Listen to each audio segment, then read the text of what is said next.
They're just not true. He said, don't pray for evil. I'm a guest in this house, and I'm so thankful and grateful to Allah that he gave me an opportunity to come up here and at least give you an idea of what the Honorable Elijah Muhammad taught, because most people don't know no more. Because his words have been misinterpreted, they have been gone back, and people who he taught up out of their blind, deaf, and dumbness now have pretending that they know more than him, pretending they got a connection to him, pretending he is still alive. The Honorable Elijah Muhammad say the only way to avoid death is not to be born. He said there is no life after death.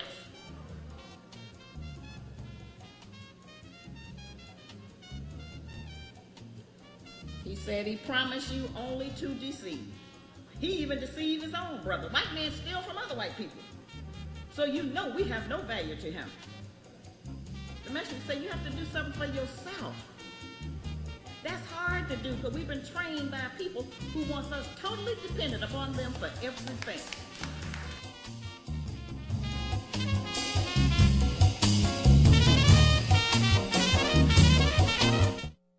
Assalamu alaikum. We are back. And now, brothers and sisters, we decided to join our very distinguished minister over here at the mosque itself, Brother Wasim Muhammad. Assalamu alaikum. Wa alaikum salam, sir.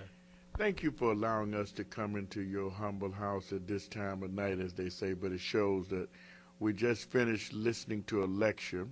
Well, it wasn't a lecture, but I guess it was a lecture, wasn't it? Yes, sir. Yes, sir. We listened to Sister Shahrazad Ali bring or reflect the teachings of what the teachings of the Most Honorable Elijah Muhammad, Messenger of Allah, that have done to her, and done that she was bearing witness. But what was very intriguing is the fact that how the audience was a group of Wallace D. Muhammad followers of the Honorable Louis Farrakhan, Muslims, that the branch that all came from the tree of Honorable Elijah Muhammad. What was intriguing to me is the fact when Sister Shahrazad was expounding the messenger's language, how uncomfortable some of the believers were with just the messenger's basic language. And that's how much it has been, as it seemed like it's, to them, is outdated. But you know, I saw a few people kind of squirm as well, and she had command of her subject.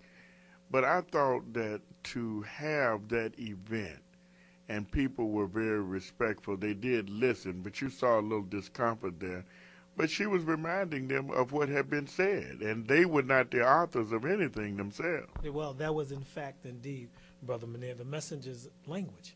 And she was quoting directly his economic program, and it was something that, as though the followers of Honorable Elijah Muhammad that was there haven't heard that type of language before. And this is language that the messenger of Allah himself came with and is written in books. You know, never have I seen more, I guess I wouldn't say I was uncomfortable. I was downright surprised that Brother Rodney would even come up after her, because he attempted to say what would not happen, and then in the next breath he talked about diversity and his qualifications, of course, to teach Asians among other people, suggesting there was a new direction that they were about to go into. And for people who don't know, Rodney was the second keynote speaker. They had co-keynote speakers. I almost got to say keynote speaker. But it was really, really, you know, surprising to me that he would even come on to talk, you know. Well, the powerful speech that Sister Shahrazad Ali gave, somewhat in the beginning, you'll see that it made him change his language a little bit, but then they went back resorting to the same old foolishness that we see.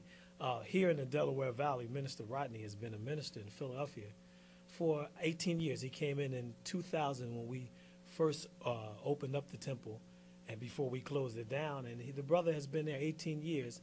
And we in South Jersey and Delaware Valley, most of us are disenfranchised with his work, because the brother has done nothing in the name of the Honorable Elijah Muhammad. When you get to these teachings of the Most Honorable Elijah Muhammad, the Messenger of Allah, you're supposed to be a mover and a shaker.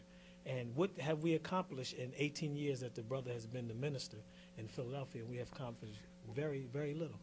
You know, some people would say that we should be careful in discussing these type issues, but I wanted people to know I don't leave Chicago just to leave Chicago. And when I travel out and I hear people representing the Honorable Elijah Muhammad, as I heard some imams do tonight, and some, sad to say, that they came up under the Honorable Elijah Muhammad, but you don't see any evidence of any progress beyond that, but they seem to think it so. And so, as you just mentioned, Rodney, I know Rodney, but I think part of the problem is that they give themselves this power that really doesn't exist. It's like an artificial power, just because, see, it's the minister who can draw people. He draw the people, and after he leave, it's back to the same routine. And then when he does draw them, they don't hear the Honorable Elijah Muhammad. And I don't know, does it take a rocket scientist to show that? Well, actually, brother, they're, let alone adhering to the teachings of the Messenger of Allah, they somewhat are not even adhering to the teachings of the Minister Louis Farrakhan. Okay. They're not even following his instruction. If you listen to what he have said in tapes and lectures, they're not following some of the instructions. So we give thanks to the Honorable Louis Farrakhan for doing what he did and raising the teachings or bringing Messenger Elijah Muhammad's name back to the forefront in the early days, because them powerful tapes helped to awaken a lot of us. But we are very critical of those who say that they follow him. We're very critical of them. You know, Brother Minister Louis Farrakhan is much my senior, and we watch him rebuild the nation, but we see it going in a different direction. But those who follow him, who say they represent him, that's who we have a problem with, those who follow him and say that they represent his teachings. Well, I'm glad that you clarified it. My point is, I've known Minister Farrakhan for over 30 years, and I know him as a follower of the Honorable Elijah Muhammad, and I always have to emphasize that's our relationship. And any time that people try and elevate him beyond that is where we have a problem, and we've had that problem in Chicago and throughout the country as we listen to the language of those who are under him. But, of course, we've played tapes where he said that don't anybody anymore ever refer to me as leader. Yeah. But as soon as he say that, then they go back and do it. At some point, that even if you're sitting in the seat, you have to do some clarification. In fact, I interviewed the minister, and I told him that many of the people that follow him, I don't even speak to, because they are an embarrassment to me. And when I say to me, because they think that they know something that they don't.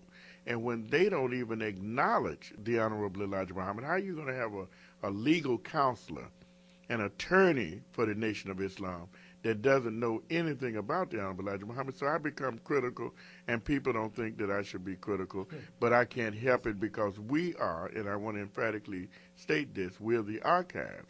Yes. And our work is to make sure that the Honorable Elijah Muhammad's name, his ideas, and his accomplishments are remembered. And we downright get obsessed with the fact that we are forced to do more than we started off to do. We just wanted to remind the people, now we got to be a gatekeeper, and we got to scrutinize every little thing, whether they like it or not. Yes, sir. Well, it's funny that you mentioned that, because that's what I was just thinking. You know, we see the Honorable Louis Farrakhan as the point man when he went out in the beginning to break the nation back to the Most Honorable Elijah Muhammad, Messenger of Allah. But he went out in the forefront, and he took the shots from the enemy, right, from within. That's right. And a lot of the shots that he has taken, as we see that it's going into a different direction, we who in Camden under Muhammad, under this direction that we're going in, under the Messenger of Allah, we decided to say, hey, listen, we're not going in that direction. He's going in that direction, but here's what we're going to do. We're going to return back to the Methodist teaching and program in position, and we're going to do what we have to do so that we can shoot our best shot. Right, let me take you to a point, because I thought it was unique.